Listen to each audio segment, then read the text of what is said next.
This video is a tutorial on this sequenced realised performance that is part of the Edexcel AS Music Technology module 6MT01 for the academic year 2010-11. The outline this year is to recreate as closely as possible the song Colourless Colour by LaRue. We will be using Logic Pro 9 for this demonstration. To start, we must first analyse and deconstruct the stimulus material. We do this by first creating the Logic project and naming it appropriately. So, empty project, create a stereo audio channel, and then file, save as, call it your name, LaRue. Next, we take the stereo MP3 WAV or AV and drag it onto the first empty stereo audio channel. We open up the sample editor, which comes at the bottom of the screen, and move the blue bar at the bottom of the waveform to the start of where the music starts, like that. This means that the first beat of the music will start on beat 1 of your sequencer. While looking at the sample editor, adjust the tempo and watch the timeline above. This will move, and this is how you get the song in time with the sequencer. Turn the metronome on, and by lining up the transients in the song to the timeline of the sequencer, we can deduce what the BPM is. And it turns out that Colourless Colour is at 127 BPM. And then play.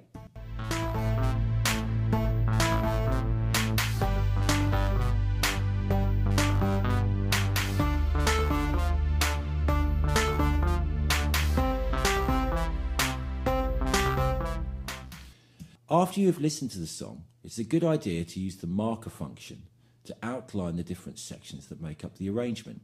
That way it is easier to find your way around the track. So that's in lists up here, and you go to marker, which is the second drop down menu, and as you go through, create the markers as you need. The structure of the song is as follows. You have intro, verse 1, chorus 1, link section, verse 2, chorus 2, a middle 8, or actually a middle 16, ending on chorus 3. At this point, it looks like a lot of work to recreate the tune. But once you start, you will see that there is a lot of repetition within the piece. Once you've arranged up to the end of chorus 1, there is essentially a repeat of the whole track so far. And this takes us up to the end of chorus 2. Then there is a middle 8 section to work out, and finally, to finish, a repeat of the chorus. Now we've established the main flow of the song, it is time to deconstruct it piece by piece, starting with the intro. This section is where the main riff and basic drum patterns are first introduced. They are supported by a synth string pad playing the 4 chords of the verse. This hook gives the track its main character and needs to have particular attention to make it work. Because of the nature of the electropop genre, the first place that we start looking for these sounds is the collection of analog synths at our disposal. We'll be using the built-in soft synths available in Logic 9. If you're not a very practiced keyboard player, a good technique is to get the different parts recorded into Logic by playing them rhythmically on the root note, then moving them to the right pitch using the matrix editor. By using the quantize function and velocity tool, it is possible to craft out our melodies. After a few listens, you should be able to hear that the main riff comprises 4 separate parts. We'll listen to the first part.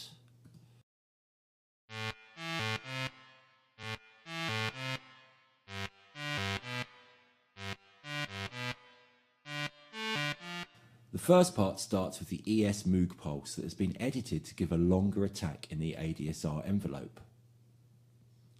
I've also edited the oscillator to give a large pulse width. This gives the abrasive edge to the sound. I've reinforced the ES1 by using the EVP88.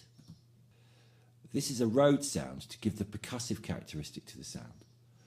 Doubling up sounds like this is a very good way to create new and exciting timbres.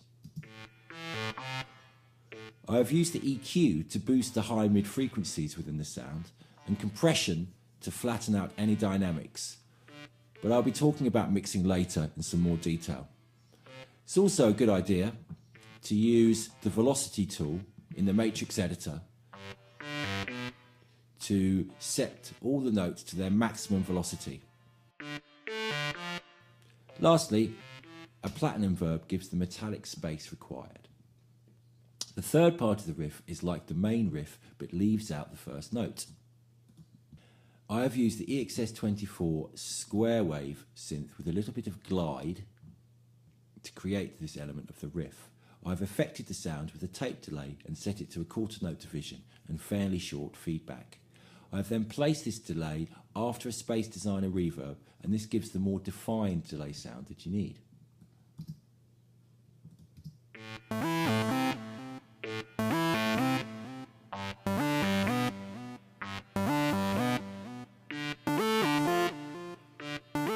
The final part of the riff is just a bass note that is played on the default sound of the ESM.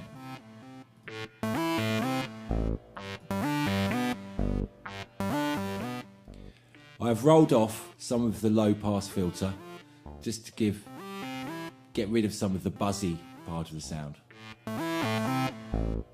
So that's your basic riff.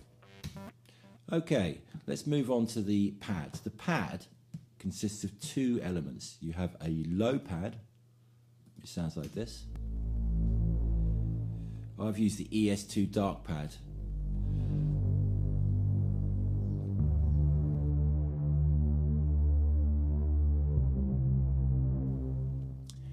The upper part of the pad is played from the EXS24 Selena strings. Again, I've used the low pass filter to take out some of the high frequencies and give a smoother finish to the sound of the verses.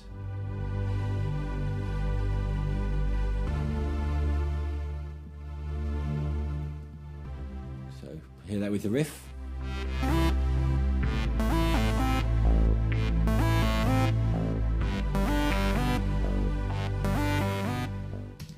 Okay, finally, for this section, the drum sounds are based on the Roland TR-909 drum set, and I've used the Ultra Bit kits, Hip Hop Heavy for the snare, and Deep House kit for the first hi-hat pattern. These drum elements are used in conjunction with the EXS24 TR-909 kick drum that is introduced in the first verse. So listen.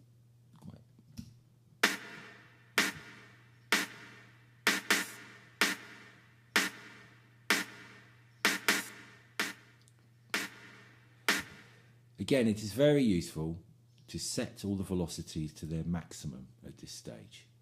At this stage, it's also a good idea to regularly check the source material and your arrangement to take note of the balance between the instruments and to make sure that all the parts are present. Use the solo key or hotkey S to isolate individual tracks or regions. So let's have a listen to what we've got so far.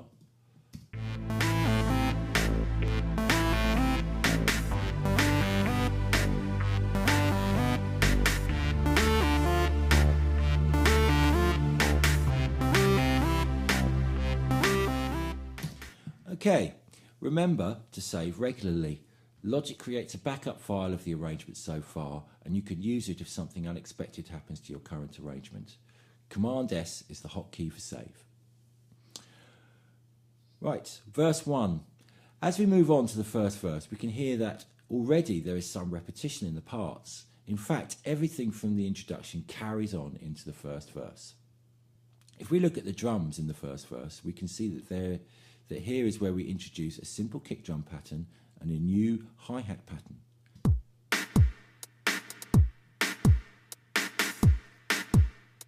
Again, I've used the Deep House kit for the hi-hat, and because I want this hi-hat to be more prominent, I have left off the reverb that is affecting the first hi-hat. Let me mention to you now, a quick way to duplicate channel strips settings, including instruments, is to use the Command D hotkey function. The drum parts remain quite static And the only drum variation is in the verse is the snare roll at the end. There is also an addition to the main riff that comes in the second and the fourth parts of this verse. It adds an extra dimension to the main riff for the verse section. The XS24 Miami lead patch is quite nice for this part, and I've had a smattering of tape delay just to add some movement to the sound. So if we hear that with the drums.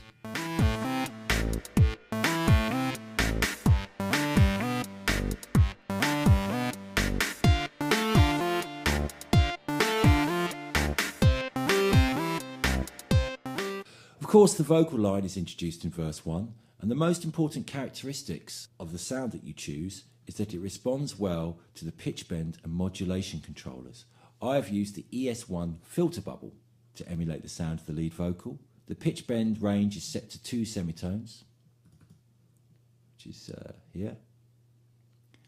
And this means that if I want to emulate a bend up or down on the vocal, I then have to change the starting note to a tone above or below the note I wish to finish on. In the Matrix editor, there is a view window that allows you to edit the pitch bend data and also change other data such as modulation or velocity. So let's have a listen to that.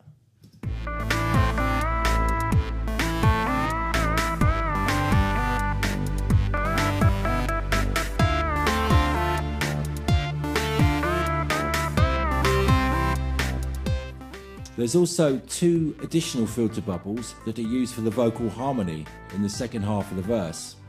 I've panned these to the left and right so as to create a chorus type effect. Into the chorus.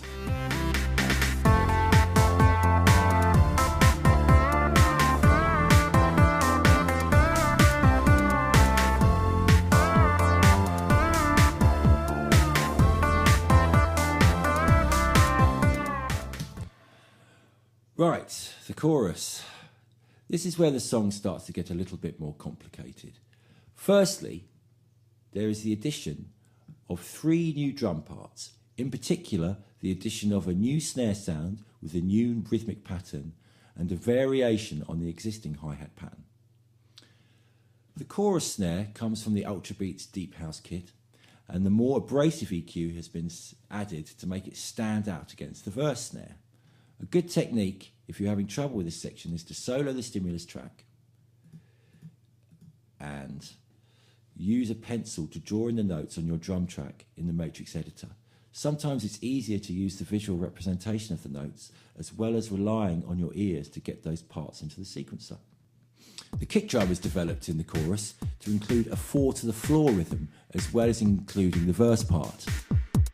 I have lowered the velocity on one note so it is less prominent, and this creates a nice groove in this section. The hi-hat pattern gets slightly more complicated in the chorus and is programmed to work with the new snare pattern, particularly towards the end of the 4-bar hi-hat phrase. The bass line is developed in the chorus from the single note in the verse to one that has plenty of movement while following the chorus chords. Try to get the right mix of legato and staccato feel with the bass line, and perhaps use some glide or portamento to give it a nice swing. The vocal line is double tracked by 2 other sounds here. I've used the ES2 Miami lead patch to add depth to the vocal part by panning it hard left and hard right. Also, a copy of the Selena strings is being used, but the main difference is the opening of the low pass filter to make it sound brighter and more up front for the chorus. One part that is not represented by the score is also played at this point. It is a guitar line that can use a slightly edited version of the ES filter bubble. It uses pitch bend and legato to add an important texture to the chorus. It's quite tricky to discern what is accurately going on here, but there is definitely a semitone bend involved in there somewhere. Okay, moving on, there's a short link section between this chorus and the second verse.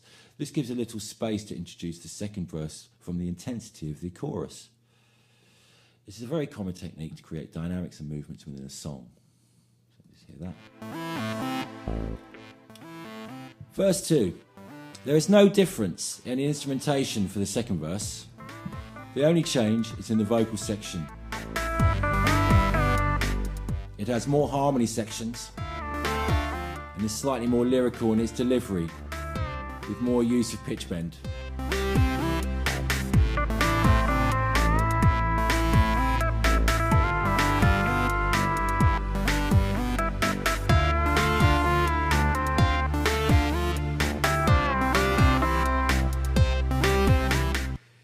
Chorus 2 is exactly the same as chorus 1. We then go into the middle 8 or 16. This introduces a new distorted riff and is created using the EXS24 square wave sound and a bit crusher. There's the EXS24 and there's the bit crusher, which is a type of distortion. The bit crusher gives a very digitally distorted effect. A combination of bit depth and drive can give you a close approximation of the sound. This, in tandem with extreme EQ settings, like so, to restrict the tonal quality of the sound, adds the edge to that this part requires.